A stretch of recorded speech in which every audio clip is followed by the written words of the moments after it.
Every firearm has a story. Some changed history. Some protected families. Some became symbols of an era. And some remind us of what can happen when thoughtful engineering, skilled craftsmanship, and American manufacturing come together. Tonight, I'd like to share the story of one of the smallest firearms in my collection. But don't let the size fool you, because sometimes the smallest pieces tell the biggest stories. Let's get into it.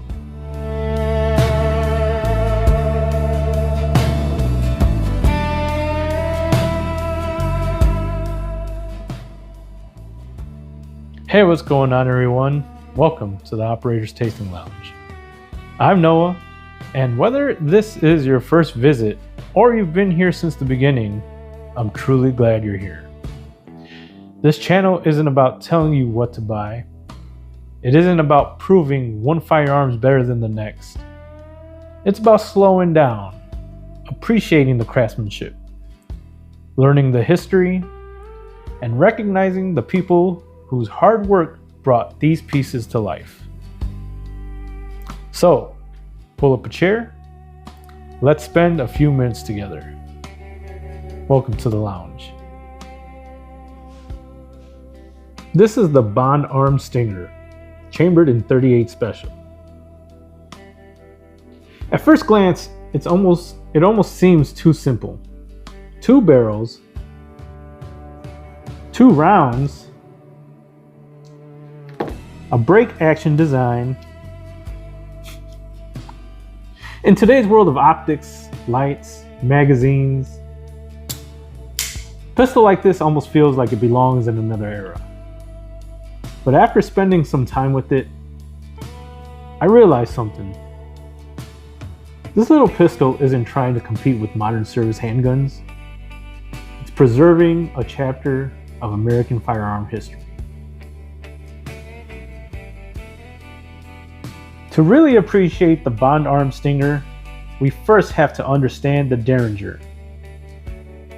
The story begins in Philadelphia during the early 1800s. A talented gunsmith named Henry Derringer began producing compact single-shot percussion pistols. They were small enough to disappear into a coat pocket for sure. As other manufacturers began producing similar pistols, many misspelled Henry Derringer's last name by adding a second R. Over time, that spelling stuck, and eventually, the word Derringer became the name people used for an entire style of compact handgun. Now, the Derringer also became connected to one of the most tragic moments in American history. On April 14, 1865, President Abraham Lincoln was assassinated by John Wilkes Booth using a small Philadelphia Derringer pistol. That tragic event forever linked the Derringer name to one of the nation's darkest chapters. But while that moment became part of its history, it doesn't define the entire story of the Derringer. For decades before and long after, compact pistols like these were carried by travelers, lawmen, business owners, gamblers, and everyday citizens who valued a firearm that was simple, compact, and dependable.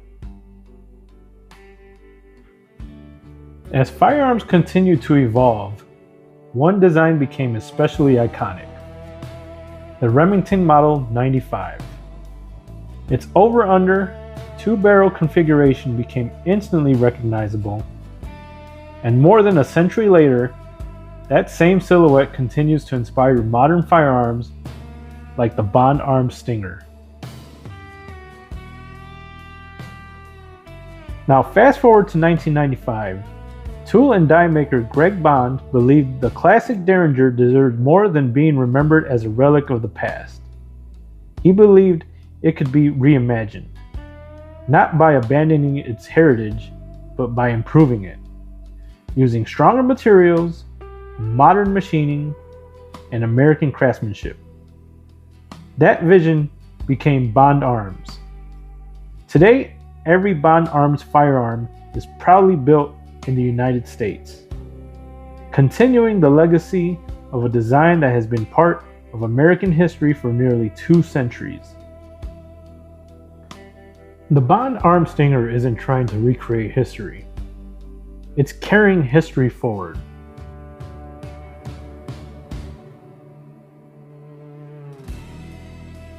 It respects where the Derringer came from, while proving that timeless ideas can still have a place in the modern world. So, what makes this little pistol so special, huh? Well, let's take a closer look. Now, before we get into more details, I'm going to show you how it operates first. Using 2 dummy rounds, these are snap caps. Where my thumb is located, you press this lever down, and that will release the 2 barrels to flip up using this hinge.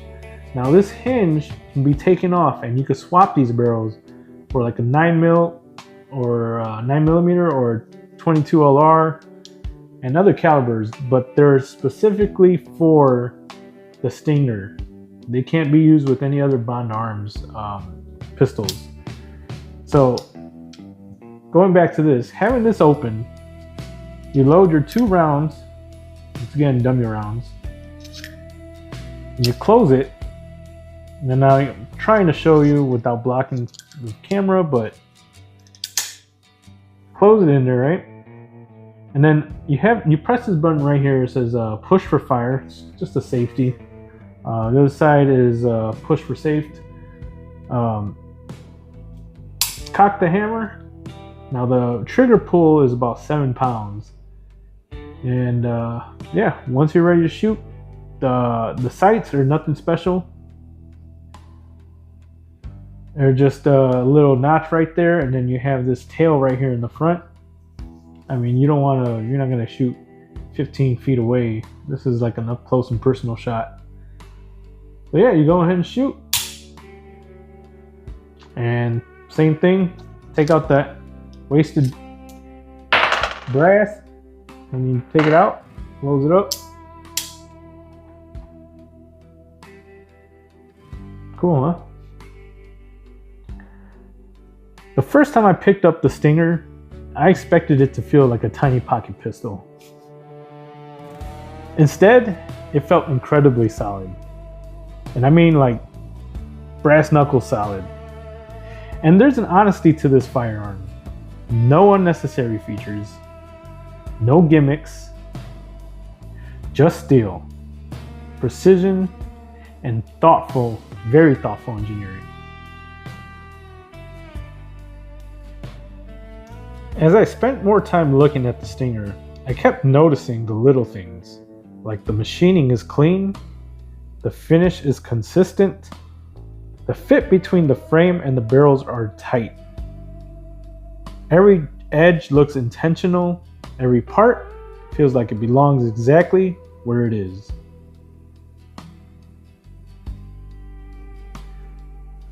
Even the break action has a satisfying feel to it. Alright, now listen to this. That's the sound of a mechanism built with care. Simple, positive, confident. Some people might ask, why buy a 2-shot pistol in today's world? For me, that's not really the point. Not every firearm has to be the fastest.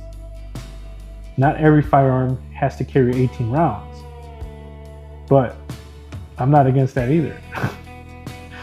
Sometimes owning something is about appreciating what it represents.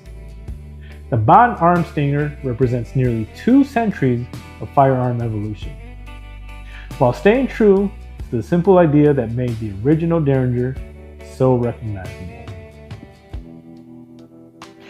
This is why I started Operator's Tasting Lounge. I wanted a place where we could slow down, look closer, and appreciate these pieces for more than what they are. When I first look at this pistol, I just don't see steel. I see the designer who first imagined it. I see engineers solving problems. I see machinists turning raw steel into finished parts with incredible precision. I see craftsmen carefully fitting everything together. And I see the inspectors making sure the finished product represents the company whose name is engraved on the side. Whether it's a $20 Kershaw knife or a custom-built lever action, someone poured their time, their knowledge, and their pride into creating it. To me, that's worth appreciating. Before we wrap things up, every episode here at Operators Tasting Lounge ends with the pairing. Tonight, I've chosen Bulleit Bourbon. Like the Bond Arm Stinger, Bulleit embraces the spirit of the American frontier. It's rooted in tradition, built on craftsmanship, and it reminds us that some classics never lose their appeal. So I'll be drinking to the designers, the machinists, the craftsmen, and everyone who work allows us to appreciate pieces like this.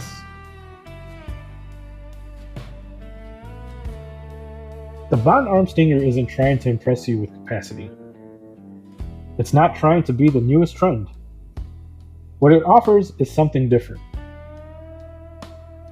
Character, history, craftsmanship, and a connection to nearly 200 years of American firearms heritage. Sometimes, that's more than enough.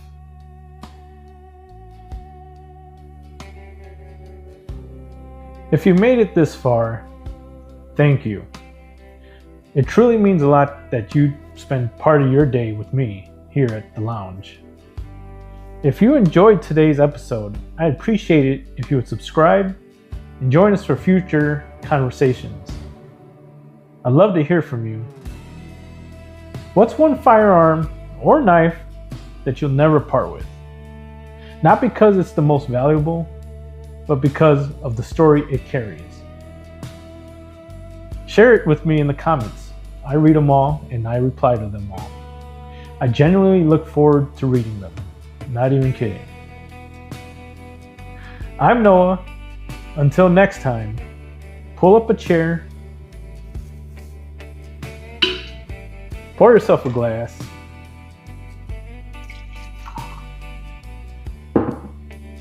and welcome to the lounge.